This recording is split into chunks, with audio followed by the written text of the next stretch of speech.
Clase número 62 del tema 3, secuencia completa antes y después de presionar el botón de power en la placa Quanta HK1, parte 6.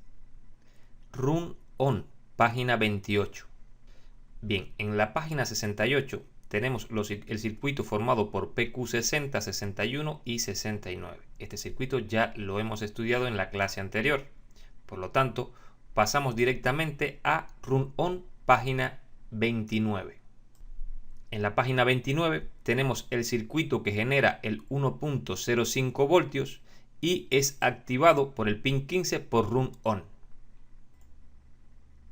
Bien, el circuito PU11 es un circuito de CDC que crea los pulsos para manejar a estos MOSFET. Estos MOSFET cargan y descargan a este inductor y generan este voltaje. Un voltaje que será aplicado a uno de los bloques de la CPU.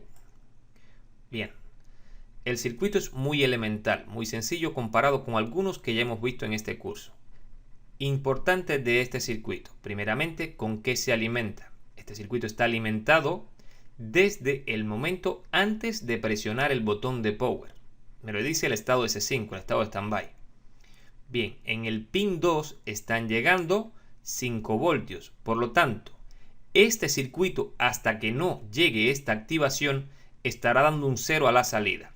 Este 0 a la salida o esta masa a la salida es producto a que hay un MOSFET que al no haber una activación en el pin 15 pone a 4 a 0 hasta que llegue este nivel alto.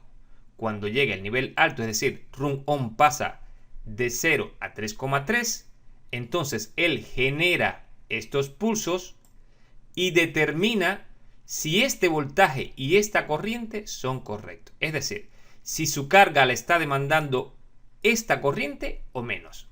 Él es capaz de entregar esta corriente. Bien, si esta corriente y este voltaje son correctos, sencillamente él entrega un estado de drenador abierto por el pin 4. Luego, como aquí hay un drenador abierto, este voltaje de 3 voltios viene a esta línea y sigue siendo 3 voltios. Cuidado con esto. Aquí es muy importante esta parte. En ocasiones he visto alumnos que cuando ven el 1.05 V-VTT-PowerGood lo toman como que es 1.05 voltios. Incorrecto. En este caso este voltaje son 3 voltios. Me los ha dado esta línea cuando he presionado el botón de power. Recuerden, estos 3 voltios vienen de una conmutación que ya hemos visto en la clase anterior.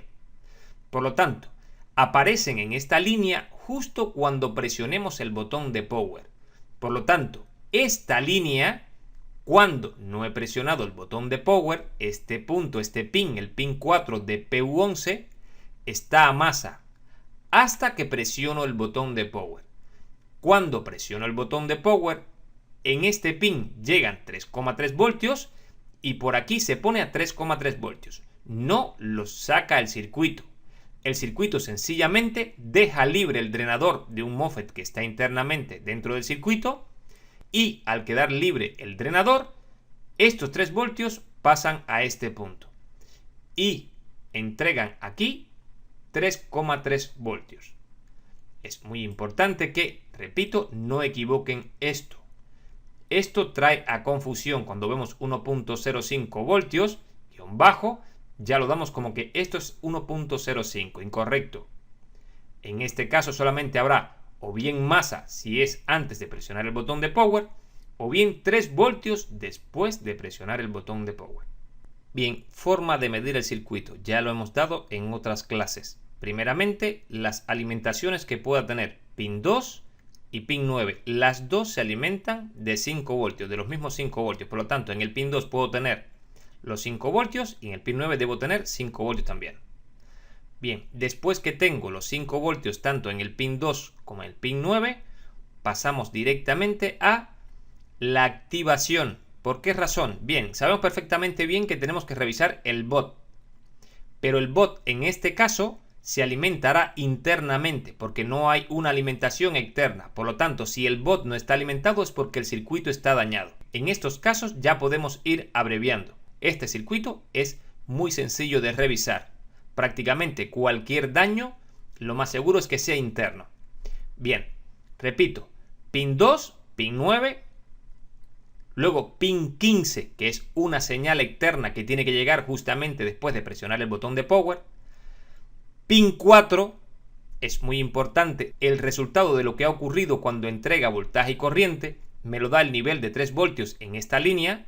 Si tengo 3 voltios, el resultado ha sido bueno. Si tengo 0 voltios, me está indicando que puedo tener un cortocircuito. Esto lo he repetido tantas veces porque, aun cuando lo repito tantas veces, he visto luego a los alumnos que tienen un 0 a la salida y siguen buscando problemas en el circuito. No, si tengo un 0 a la salida, es decir, si este pin 4 se me ha puesto a 0 después de presionar el botón de power, aun cuando sea un voltaje instantáneo, una medición instantánea, debo revisar la carga. ¿Cuántos ohmios tengo aquí con relación a masa cuando el equipo está apagado? Es importante que esto se haga en ese orden. Repito, pin 2, pin 9, pin 15, pin 4. Bien, si todo esto es correcto y aquí no tengo este voltaje, y me refiero que el pin 4 tenga 3,3 voltios, es necesario utilizar el osciloscopio. Verificar que en las puertas de estos MOSFET esté llegando un pulso. Si tengo todo esto correcto y no tengo pulsos, el chip está dañado, el circuito está dañado, hay que cambiarlo. Bien, también hay que tener muy en cuenta que estos MOSFET pueden dañarse y pueden provocar que si están en cortocircuito entre puerta y fuente, no me dejen funcionar al chip. Y el chip se protege justamente porque ve un problema a la salida. Esto provoca sobrecarga también a la salida del circuito. Por lo tanto, es importante que antes de determinar si el problema de sobrecarga es de la carga, también hay que tener en cuenta que también puede ser de los MOSFET de la etapa de potencia de corriente. Por lo tanto, algo importante e interesante a la hora de revisar estas fuentes es siempre intentar medir en ohmios entre puerta y fuente. Eso pueden anotarlo y lo van a utilizar muchísimas veces. Siempre los MOSFET, una de las revisiones que tenemos que hacer cuando no tengo un pulso o cuando el voltaje se iguala entre puerta y fuente, es desconectar el equipo de la alimentación y medir en ohmios entre puerta y fuente. Si entre puerta y fuente no tengo alta impedancia, en este caso, entonces tendríamos que cambiar el MOSFET. ¿Por qué razón? Porque si tengo baja impedancia, inevitablemente es el MOSFET. Por otra parte, también es importante tener en cuenta de que PQ38 y PQ39 están en paralelo. Es una etapa sencillamente en paralelo para aumentar la corriente. Bien, y me refiero a la corriente que va a circular de aquí a aquí a través de la carga. Bien, importante. Si yo tengo PQ38 y 39 en paralelo, un problema entre puerta y fuente en cualquiera de los dos lo puedo ver entre cualquiera de los puntos entre puerta del primer MOSFET y masa o puerta del segundo MOSFET y masa. Por ello es que si por ejemplo vemos que tenemos un problema de baja impedancia en este punto, entre masa y este punto o masa y este punto, sería exactamente el mismo. Habría que obligatoriamente levantar un MOSFET para poder determinar cuál es el que está dañado. Es obligatorio, porque los dos están en paralelo, no podemos verlo. Tenemos una cascada de transistores, y al tener una cascada de transistores y tener los puntos todos en paralelo, drenador con drenador, puerta con puerta y fuente con fuente, cualquier punto que estuviese cortocircuitado con otro, no puedo determinarlo sin levantar uno de los dos. Es decir, que si me encuentro una baja impedancia entre puerta y fuente, en este caso, tendría que obligatoriamente levantar uno de los dos. Si toca la casualidad de que ya ese me indica que el problema de entre puerta y fuente es en ese MOSFET, pues ya está. No obstante, reviso que se haya eliminado de placa. Es importante también esto. Por otra parte, después que reviso los problemas de impedancia que puedan tener los MOSFET entre puerta y fuente, y esto lo digo para todos los MOSFET que manejen corriente aunque estén en la línea principal de 19 voltios, lo siguiente es verificar sus conmutaciones. En el caso de la línea de 19 voltios, la conmutación es fija, pero aquí lo que tenemos son pulsos. Como no tenemos una conmutación fija, es decir, un voltaje fijo que mantenga el MOSFET en una posición, tengo que obligatoriamente utilizar el osciloscopio. Aquí no vale multímetro. Aquí tendríamos que mirar un pulso y aquí tendríamos que medir otro pulso con el osciloscopio. Bien, como estos MOSFET o esta etapa están conmutando pulsos, si yo midiera con el osciloscopio en este pin de PL8, vería pulsos. ¿Por qué? Porque son los pulsos que se están conmutando por esta etapa de MOSFET. Sin embargo, en esta otra parte no tendría pulsos. Tendríamos un voltaje de continua, una línea continua y aquí unos cuantos pulsos. Repito, pantalla del osciloscopio. Cuando pincho aquí el equipo funcionando y generando este voltaje, tendría que darme pulsos y aquí tendría que darme una línea continua, voltaje de continua, un nivel de voltaje de continua.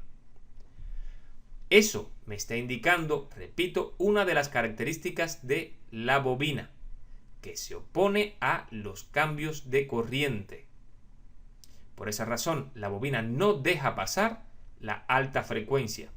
Si observan por aquí, nos están indicando órdenes de trabajo de switcheo de frecuencia de switcheo de 300 kHz, alta frecuencia. Por lo tanto, es este el orden que estamos trabajando aquí en esta parte de la bobina. Bien, entonces, repetimos, tiene que haber pulsos aquí, tiene que haber pulsos aquí, tiene que haber pulsos aquí y un voltaje de continuo aquí, un nivel de 1.05 voltios. La corriente no la vamos a medir, pero si en cualquier caso el circuito se me protege, tendremos que desconectar de la corriente o de la alimentación al equipo y medir en ohmios entre este punto y masa y determinar si es baja impedancia. Cuidado con este punto en los equipos de bajo consumo. ¿Qué quiero decir con esto? Hasta el 2010, aquí un orden de baja impedancia razonable podía ser de entre 6-7 ohmios hasta 25, 30, 40 y más ohmios. Ahora, en la época que estamos trabajando, a partir del 2010, aquí puedo encontrarme valores de ohmios de 3, 2, 5, 4 ohmios, valores muy bajos. La única forma de poder determinar si el valor es correcto o no es haberlo visto en otra placa, porque los fabricantes no me indican estos valores de ohmios. Por ello, recomendable, un punto a tener en cuenta a la hora de trabajar en taller. Siempre que tenemos un equipo trabajando, anotamos el procesador de ese equipo y anotamos los valores que tenemos de baja impedancia en determinadas bobinas, siempre que alimenten bloques principales de esos VGAs. Por ejemplo, PL8 ahora estaría alimentando un bloque determinado. Si yo tengo el equipo trabajando y funcionando, tendría que medir entre este punto y masa y decir, bien, este equipo mide X y dejarlo anotado, X en PL8. Siempre que venga un equipo a taller que sea un Quanta HK1 en PL8, tiene que cumplirse ese X. De lo contrario, es el VGA el que está dañado. Siempre repito que hayamos revisado todo lo que anteriormente hemos visto. Es obvio, si PQ38 o PQ39 caen a cortocircuito entre drenador y fuente, esto está en paralelo con la carga. Por lo tanto, puedo llegar a medir que entre este punto y este punto tengo baja impedancia si PQ39 está en cortocircuito entre drenador y fuente. Por eso repito, es muy importante medirlo cuando ya el equipo está trabajando y de forma correcta. Entonces hago la medición en PL8 y lo dejo anotado. El Quanta HK1 en PL8, mide en ohmios cuando tengo el equipo funcionando, lo he desconectado de la corriente, he medido entre este punto y masa y me ha dado X ohmios. PL8 cuando el equipo es correcto, cuando el equipo está bien, cuando el equipo no tiene ninguna avería y está trabajando, PL8 mide X ohmios en el cuanta HK1. Si dejamos esa anotación y lo hacemos prácticamente con todos los equipos que nos pasen por las manos, pronto tendremos una base de datos y podremos determinar, repito, si el problema es de carga o de fuente. No solamente nos guiaremos por el estado, sino que también podemos guiarnos por la carga, es decir, qué o cuántos ohmios ofrece esa carga a esta fuente. Repito, siempre y cuando nos hayamos cerciorado de que no tenemos un MOSFET en cortocircuito o uno de estos condensadores en cortocircuito. Recuerden que yo les he comentado en otras clases que estos condensadores caen a cortocircuito, fundamentalmente en la línea de 5 voltios cuando el condensador tiene un voltaje de trabajo de 6,3. Bien, no es el caso porque tenemos 1.05 voltios y vemos que el voltaje de trabajo de este condensador es 2,5 voltios. A pesar de que sea un voltaje muy cercano, aún sigue siendo bastante lejos, es el doble casi. Otro detalle importante, pero muy importante. Si este MOSFET cae a cortocircuito, ¿qué es lo que realmente ocurre a modo de avería electrónica? Y esto deben de tenerlo en cuenta para todas las fuentes de CDC.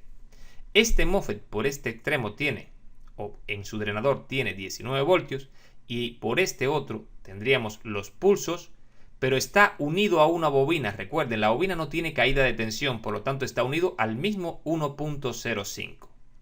Si este MOSFET lo vemos en cortocircuito, lo más seguro es que, por muy leve que sea este cortocircuito, dejará pasar estos 19 voltios hacia acá. Con suerte, un condensador caerá a cortocircuito porque supera los 19, superan mucho a los 2,5 y deberían de caer a cortocircuito los condensadores antes de cargarte al microprocesador. Con suerte tendríamos este MOSFET dañado o cortocircuitado entre drenador y fuente y uno o todos los condensadores cortocircuitados. Eso quiere decir que cuando vemos el MOSFET superior de una etapa de potencia, de corriente, de una fuente de CDC dañado o cortocircuitado entre drenador y fuente, tenemos que tener en cuenta que también pudo haberse cargado los condensadores y el VGA de carga, es decir, lo que estaba colgando en esta fuente. De ahí a que sea muy importante que cuando aplicamos 1,5 voltios en la línea de 19 voltios para determinar si algún condensador de estos ha caído a cortocircuito y lo que se nos calienta es un VGA, quiere decir que está entrando este 1,5 voltios por aquí, pasando por aquí y calentando al VGA. Aunque lo tibie, ya puedo decir que este MOSFET se ha dañado, porque un MOSFET para voltaje de continua sin que lo tenga polarizado es una alta impedancia, millones de ohmios.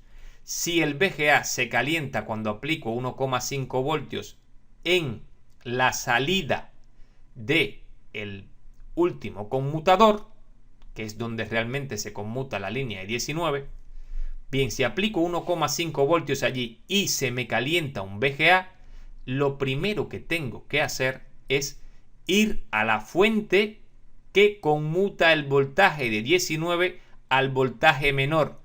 Este MOSFET está dañado, seguro, no hay ninguna duda de ello. El VGA no se alimenta con 1,5 voltios a través de la línea de 19. Lo que está ocurriendo es que 1,5 voltios están atravesando al MOSFET y están llegando al VGA. Si están atravesando el MOSFET, es que el MOSFET está dañado. Bien, por lo tanto, si veo que este es el caso, también hay que verificar estos condensadores. Es obvio que pueden estar dañados o no.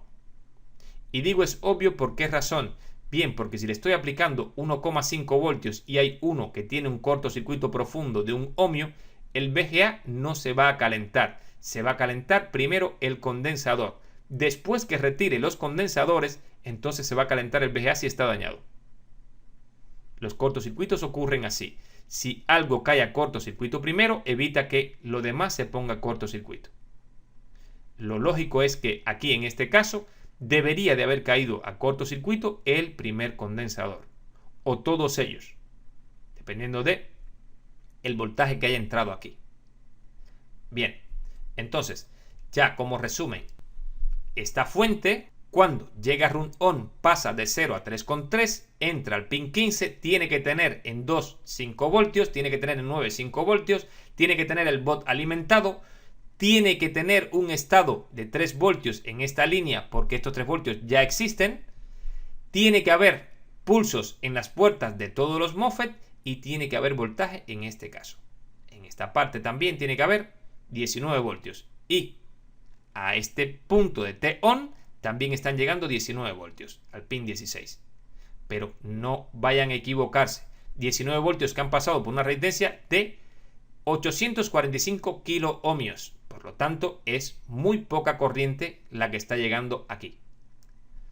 Esto no es un voltaje de alimentación, es un voltaje para el modo de trabajo del circuito. Bien, cuando ya este circuito funciona correctamente y estoy revisando run on, paso a la página 31.